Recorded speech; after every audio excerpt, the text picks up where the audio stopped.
Hello students, welcome to my YouTube channel Notes वाले दोस्त, the one stop place for all your CBSE class 10th notes and study guide। आज हम continue कर रहे हैं civics का chapter number 1 that is the power sharing and आज हम कवर करेंगे मेजॉरिटेरियनिज्म इन श्रीलंका। तो आज हम कवर करेंगे कि श्रीलंका का पॉलिटिकल स्ट्रक्चर कैसा था। पिछले वीडियो में हमने जो बेल्जियन मॉडल था वो हमने डिस्कस किया था एंड बेल्जियम का क्या स्ट्रक्चर था एंड उनके कैसे कॉन्फ्लिक्ट्स थे वो सब हमने डिस्कस किए थे। Then so Sri Lanka majoritarianism in practice.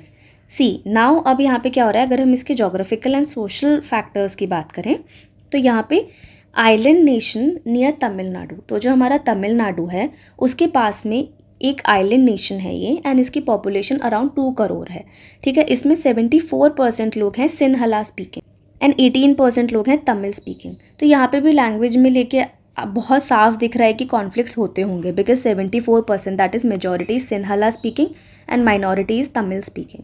Then 13% is Sri Lankan Tamils who are the natives and 5% are the Indian Tamils brought during the colonial rule. तो अब यहाँ पे क्या है ना, जैसे वहाँ पे सिर्फ तीन पार्ट्स में डिवाइडेड थी। आपको याद होगा 59% कौन थे, डच, 40% थे हमारे फ्रेंच एंड 1% थे जर्मन। वैसे ही यहाँ पे ये 4 पार्ट्स में डिवाइडेड है, 74% सिन्हला, 18% तमिल स्पीकिंग और तमिल स्पीकिंग में हमारे 13% है श्रीलंकन तमिल्स एंड 5% है इंडियन तमिल्स। तो concentration Sri Lankan Tamils mainly lived in the north and east. तो अब ये जो हमारे श्रीलंकन तमिल्स हैं वो नॉर्थ और ईस्ट साइड में ही रहते थे श्रीलंका के। देन उनका रिलीजियस कॉम्पोजिशन कैसा था, तो जो सिन्हला थे ना वो मोस्टली बुद्धिस्ट थे एंड जो तमिल्स थे वो या तो मोस्टली हिंदूज थे या मुस्लिम्स थे एंड वहाँ पे 7% क्रिश्चियंस भी थे जो कि थे बोथ ग्रुप्स के। तो जो हमारी इन दोनों ग्रुप्स का है ना वो मिलके हमारे क्रिश्चियंस थे 7%। तो यहाँ पे टेंशन क्या थी, Sinhala community due to majority imposed its language, religion and culture. Tamil community felt excluded and oppressed, resulted in conflict, civil unrest and demands for autonomy. तो अब यहाँ पे क्या हुआ था ना कि यहाँ पे बिकॉज सिन्हला कम्युनिटी मेजॉरिटी थी 74% की, तो यहाँ पे उन्होंने अपनी ही लैंग्वेज को, अपने रिलीजन को, अपने कल्चर को यहाँ पे मेजॉरिटी कर रखी थी, उन्होंने उसको थोप रखा था बाकी पूरे नेशन पे।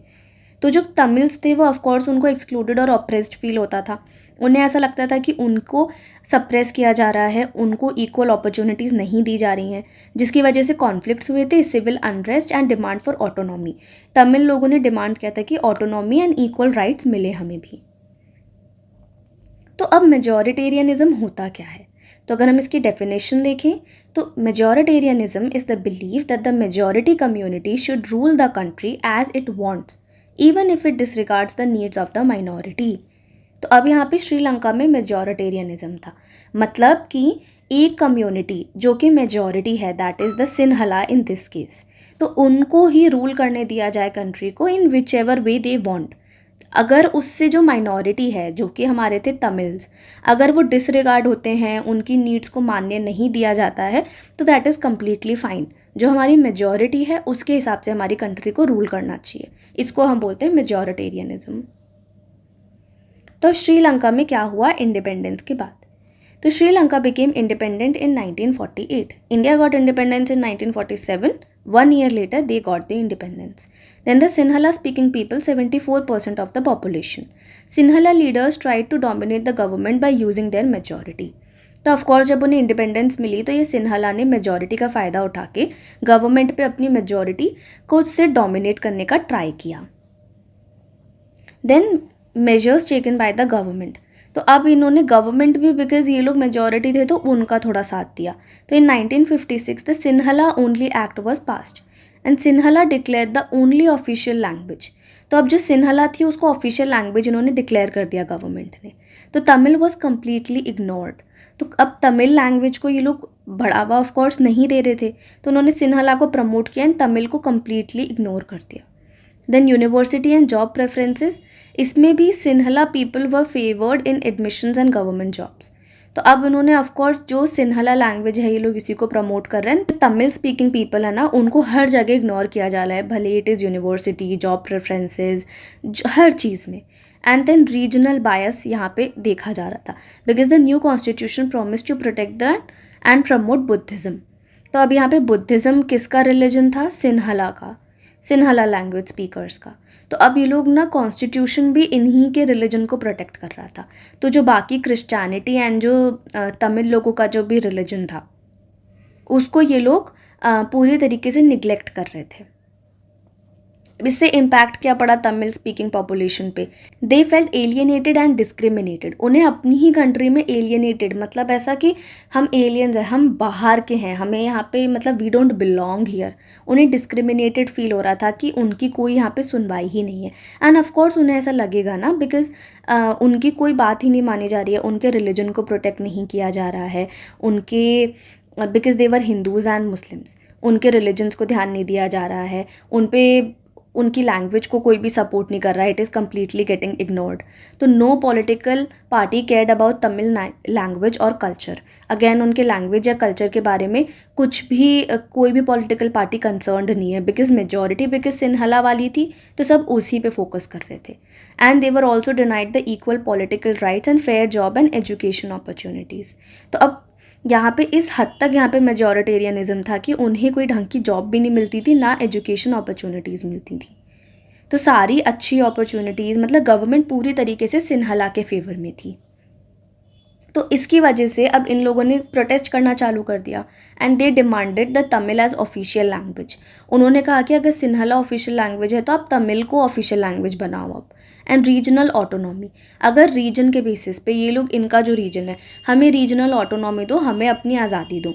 And equality in jobs and education, तो हमें भी equal job opportunities and education opportunities मिलनी चाहिए। But government rejected all these demands. But government ने इनकी सारी डिमांड्स को रिजेक्ट कर दिया, जिसकी वजह से हमारा सिविल वॉर जो था वो स्टार्ट हो गया था। अब इन 1980s तक some Tamils demanded a separate Tamil state. उन्होंने बोला कि बिकॉज यहाँ पे पहले वो लोग सिर्फ ऑटोनॉमी मांग रहे थे कि हमें इक्वालिटी दो, but now they started demanding a different Tamil state only, कि अगर आपको सिन्हला को ही राइट्स देने हैं तो आप हमें एक डिफरेंट स्टेट दो जिसमें हम हमारे तमिल लैंग्वेज को प्रमोट करेंगे and we live by as a Tamil state. तो Tamil Eelam in the north and east.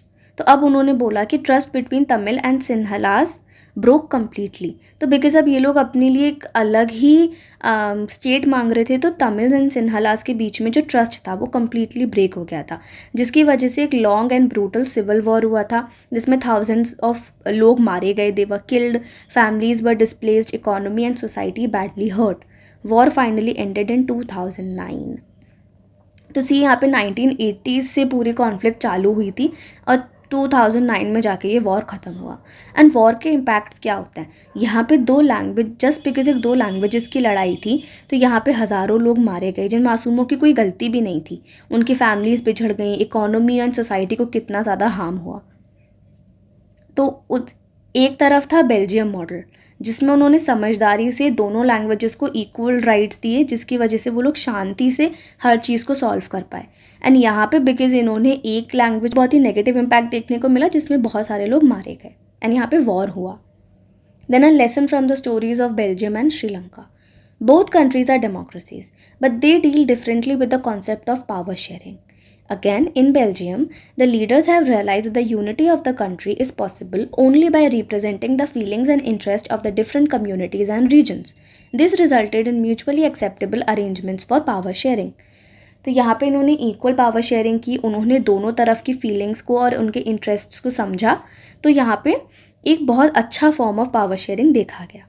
And in Sri Lanka, it shows that if a majority community wants to force its dominance over others and refuse to share power, it can undermine the unity of the country. अगर एक ही language dominate करेगी तो यहाँ पे हमें war देखने को मिलेगा एंड यहाँ पे जो यूनिटी ऑफ कंट्री है वो कम्प्लीटली डिस्ट्रॉय हो जाएगी। ये कुछ इंपॉर्टेंट टर्म्स हैं जो MCQs में ऑफन टाइम्स पूछी जाती हैं या फिर जो 1 मार्क क्वेश्चंस होते हैं ना उनमें भी पूछते हैं। पहला है एथनिक, तो people with common culture and ancestry, not necessarily of same religion और नेशनैलिटी। तो यहाँ पे अगर एक ही कल्चर को लोग बिलोंग करते हैं ना, फॉर एग्जांपल जो उनके कल्चर हैं, जो उनकी प्रैक्टिसेस हैं, एंसेस्ट्री है, जो उनके एंसेस्टर्स थे, उनका जो भी पूरा प्रोसेस था, ज़रूरी नहीं है कि वो सभी रिलीजन उनका एक हो। फॉर एग्जांपल जो हमारे तमिल्स थे, देवर हिंदूज़ एंड मुस्लिम्स बोथ। तो यहाँ पे एथनिक से हमारा मतलब है एक कल्चर को बिलोंग करने वाले लोग। Majoritarianism, it is a rule by majority often ignoring the minority rights. यहाँ पे हम मेजॉरिटी का रूल चलता है एंड माइनॉरिटी के राइट्स को इग्नोर करते हैं। And power sharing insures all groups have fair participation in the government. तो पार्टिसिपेशन होना चाहिए इक्वल हमारी गवर्नमेंट में सारी ही हमारे ग्रुप्स का। फॉर एग्जांपल अगर हम बेल्जियम में देखें तो वहाँ पे हमारी 2 लैंग्वेजेस थी, डच एंड फ्रेंच। एंड अगर हम यहाँ पे देखें श्रीलंका में, तो यहाँ पे हमारी 2 लैंग्वेजेस थी, सिन्हला एंड तमिल। तो इक्वल रिप्रेजेंटेशन होना चाहिए which is known as power sharing. तो आज के वीडियो में बस इतना ही। Thank you so much for watching my video. अगर आपको मेरा वीडियो अच्छा लगा तो प्लीज़ आप इसे लाइक करें, अपने फ्रेंड्स के साथ शेयर करें and don't forget to subscribe to my YouTube channel. और मुझे कमेंट्स में ज़रूर बताना कि आपको मेरा वीडियो कैसा लगा।